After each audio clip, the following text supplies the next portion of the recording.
News Hub, born to fight for right. नमस्कार, news hub channel में आप सभी का स्वागत है। मैं नुज़रत आज़मी। चलिए नजर डालते हैं आज की खबरों पे। भारत पाकिस्तान तनाव के चलते आईपीएल 2025 सस्पेंड होने की संभावना है। बीसीसीआई जल्द ही करेगी घोषणा।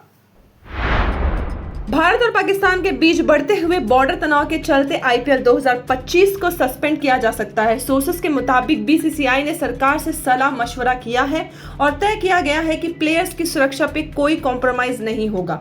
धर्मशाला में हुआ ब्लैकआउट और Punjab king versus Delhi Capitals के मैच बीच में ही रोका गया था। उसके बाद से टूर्नामेंट फ्यूचर पे सवाल उठ रहे हैं। टीम्स ने इमरजेंसी में धर्मशाला से दिल्ली तक का सफर किया, एक स्पेशल ट्रेन में जिसमें ब्रॉडकास्ट और मैच ऑफिशियल्स भी थे। कई प्लेयर्स और सपोर्ट स्टाफ अभी भी शॉक में है।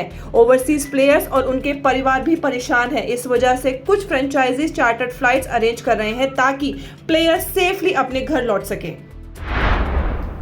भारत आर्मी ने एक वीडियो रिलीज किया है जिससे ये स्पष्ट दिख रहा है कि कैसे भारत ने पाकिस्तान के ड्रोन और मिसाइल अटैक्स को कैसे रोका।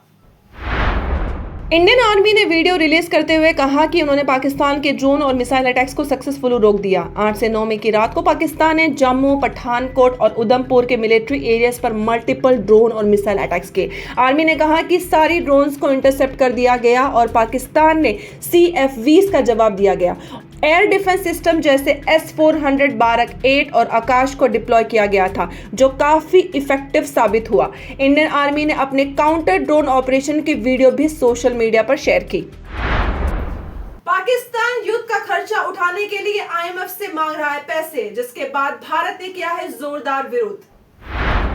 पाकिस्तान के लिए आज IMF का एक बहुत ही महत्वपूर्ण मीटिंग है। वॉशिंगटन में पाकिस्तान फिर से लोन मांग रहा है अपनी खास्ता इकोनॉमी के लिए, लेकिन भारत ने IMF से ओपन लेटर जैसे अपील किया है कि फंड्स आतंकी एक्टिविटीज में डाइवर्ट हो रहे हैं, खासकर पहलगाम आतंकी हमले के बाद से। इससे पता चलता है कि पाकिस्तान की इकोनॉमिक हालत बहुत नाजुक है। $130 बिलियन से ज्यादा का फॉरेन डेब्ट है पाकिस्तान पे। सिर्फ 3 महीने के इंपोर्ट के लिए फॉरेक्स रिजर्व बचे हैं। 2025-26 तक $22 बिलियन का लोन रिपे करना है। इन्फ्लेशन, पॉवर्टी और एनर्जी क्राइसिस बढ़ता जा रहा है। मूडीज ने बोला है कि अगर भारत पाकिस्तान टेंशन और बढ़े तो पाकिस्तान की ऑलरेडी फ्रेजाइल इकोनॉमी टूट सकती है। IMF ने भी कहा है कि अगर पॉलिटिकल या इकोनॉमिक पॉलिसी में कोई चूक हुई तो बेल आउट फेल हो सकता है। एक्सपर्ट्स का कहना है कि भारत जो वर्ल्ड की फास्टेस्ट ग्रोइंग इकोनॉमी है, टेंशन्स का इकोनॉमिक प्रेशर झेल सकता है, लेकिन पाकिस्तान के लिए फाइनेंशियली डिजास्टर हो सकता है। पाकिस्तान में 40% लोग का रोजगार एग्रीकल्चर से है, जो अब इंडस वाटर ट्रीटी के सस्पेंशन से क्राइसिस में आ सकता है। एनर्जी इंपोर्ट्स एक्सपेंसिव हो गए हैं और ईरान से स्मगलिंग भी एक बड़ी प्रॉब्लम है। पाकिस्तान IMF से पैसे लेना चाहता है, लेकिन भारत अपोज कर रहा है और अगर सिचुएशन और बढ़ी तो IMF, वर्ल्ड बैंक और ADB जैसे इंस्टीट्यूशन भी फंड देने से कतरा सकते हैं। पिछली रात पाकिस्तान के एयर स्ट्राइक के बाद में बढ़ती तनाव के बीच चंडीगढ़ में एयर साइरेंस चलाया गया और लोगों को घर से ना निकलने की सलाह दी गई है।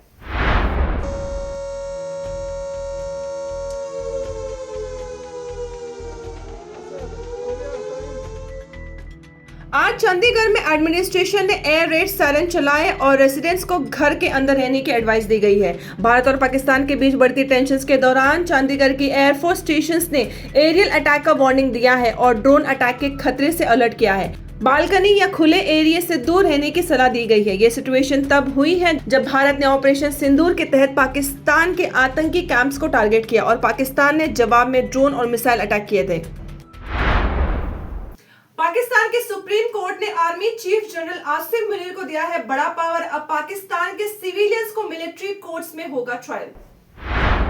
पाकिस्तान की सुप्रीम कोर्ट ने एक बड़ा फैसला किया है जिसमें सिविलियंस को मिलिट्री कोर्ट्स में ट्रायल करने की इजाजत दे दी गई है। इससे पाकिस्तान के army chief general Asim Munir को और ज्यादा पावर मिल गई है, जो ऑलरेडी अपनी आर्मी को स्ट्रॉन्ग करने की कोशिश कर रहे हैं, खासकर जब पाकिस्तान की सियासत में इमरान खान के सपोर्टर्स का अपोजिशन है। ये फैसला पाकिस्तान की डेमोक्रेसी को और ज्यादा दबाने का सिग्नल है। इस फैसले के बाद मुनीर के हाथ और मजबूत हो गए हैं, जबकि भारत के साथ टेंशन्स भी बढ़ रहे हैं। भारत के होम मिनिस्टर अमित शाह ने की है हाई लेवल मीटिंग, जिसपे उन्होंने बॉर्डर और एयरपोर्ट्स की सिक्योरिटी पे किया रिव्यू। ऑपरेशन सिंदूर के बाद बढ़ते टेंशन्स के बीच होम मिनिस्टर अमित शाह ने टॉप सिक्योरिटी ऑफिशियल्स के साथ हाई लेवल मीटिंग की। पाकिस्तान के मिसाइल और ड्रोन अटैक्स के बाद में बॉर्डर और एयरपोर्ट्स की सिक्योरिटी का डिटेल रिव्यू किया गया है। जम्मू, राजस्थान और पंजाब को टारगेट करते हुए पाकिस्तान ने मिसाइल्स भेजे थे, लेकिन भारत की एयर डिफेंस सिस्टम ने 8 मिसाइल इंटरसेप्ट किए और फाइटर जेट्स ने एक पाकिस्तानी F-16 और 2 JF-17 एयरक्राफ्ट गिरा दिए। भारत का प्रिसाइज स्ट्राइक के बाद पाकिस्तान ने रिटेलिएशन की कोशिश की थी, लेकिन भारत का जवाब तेज और सही टाइमिंग में था। नो मोर बाकू। टर्की और अजरबैजान के पाक सपोर्ट के बाद में भारत में बायकॉट की मांग। ऑपरेशन सिंदूर के बाद में टर्की और अजरबैजान ने पाकिस्तान का समर्थन किया है, जिसके बाद में भारतीयों ने दोनों देशों को बायकॉट की मांग उठाई है। अजरबैजान, जो भारत टूरिस्ट का फेवरेट डेस्टिनेशन बन गया था, अब सोशल मीडिया पर नो मोर बाकू का ट्रेंड का शिकार हो गया है। कई यूजर ने टर्की और अजरबैजान को हॉलीडे लिस्ट से हटाने की बात कही और आर्मेनिया, ग्रीस जैसे राइवल्स को प्रमोट किया। गोवा विलास ने भी टर्किश सिटीजन के लिए अपनी बुकिंग बंद कर दी है। देशभक्त भारतीयों ने अपील की, अपना पैसा उन देशों में मत खर्चा करो जो दुश्मन के साथ दे। हमें चाहिए पाकिस्तान से आजादी। बलोच राइटर ने बलूचिस्तान की स्वतंत्रता का किया है ऐलान। भारत और यूएन से मांगी है मदद। भारत पाकिस्तान के बीच बढ़ती टेंशन के बीच बलोच लेखक मीर यार बलोच ने बलूचिस्तान की आजादी का ऐलान किया है। उन्होंने यूएन से बलूचिस्तान को अलग राष्ट्र के रूप में पहचान देने और पीस कीपिंग फोर्सेस भेजने की अपील की।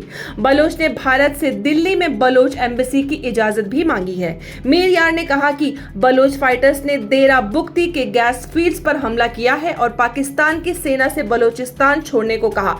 उनका कहना है कि जल्दी ट्रांजिशनल गवर्नमेंट बनेगी, जिसमें महिलाओं को भी कैबिनेट में स्थान दिया जाएगा। दिल्ली के बाद मुंबई भी हाई अलर्ट पे, जिसके बाद में सिक्योरिटी और टाइट की गई है। मुंबई में भी भारत पाकिस्तान टेंशन्स के बढ़ने के बाद हाई अलर्ट डिक्लेयर किया गया है। मुंबई पुलिस ने सिटी के कोस्ट लाइन पर पेट्रोलिंग बढ़ा दी है और दादर, चौपाटी जैसे जगहों से लोगों को निकालने को कहा गया है। महाराष्ट्र चीफ मिनिस्टर देवेंद्र फडणवीस आज अपने ऑफिशियल रेसिडेंस पर high level security review meeting करेंगे। राजस्थान में भी सिमिलर रिव्यू मीटिंग हो रही है, जहां जैसलमेर जैसे बॉर्डर एरियाज को स्पेशल फोकस दिया गया है।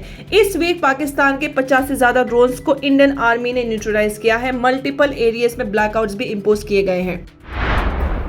भारत पाकिस्तान तनाव के बीच में भारतीय मार्केट अभी भी स्थिर है। जानते हैं इन्वेस्टर्स क्यों इतने सहमत है। भारत पाकिस्तान के बीच बढ़ते टेंशन के बावजूद भी स्टॉक मार्केट में ज्यादा गिरावट नहीं दिखी। सेंसेक्स और निफ्टी थोड़े नीचे खुले, लेकिन एक्सपर्ट्स कहते हैं कि इन्वेस्टर्स डर नहीं रहे हैं। इसका पहला रीजन है भारत की कन्वेंशनल वॉरफेयर में सुपीरियरिटी, जिसकी वजह से पाकिस्तान को ज्यादा नुकसान हो रहा है। दूसरा रीजन है स्ट्रॉन्ग ग्लोबल और डोमेस्टिक फैक्टर्स जैसे हाई जीडीपी, लो इंटरेस्ट रेट और फॉरेन इन्वेस्टर्स का स्ट्रॉन्ग सपोर्ट। एनालिस्ट का कहना है कि इन्वेस्टर्स को डरने की जरूरत नहीं है, मार्केट लॉन्ग टर्म के लिए स्ट्रॉन्ग है। एफपीआईएस ने सिर्फ इस मंथ में 11,500 करोड़ इन्वेस्ट किया है।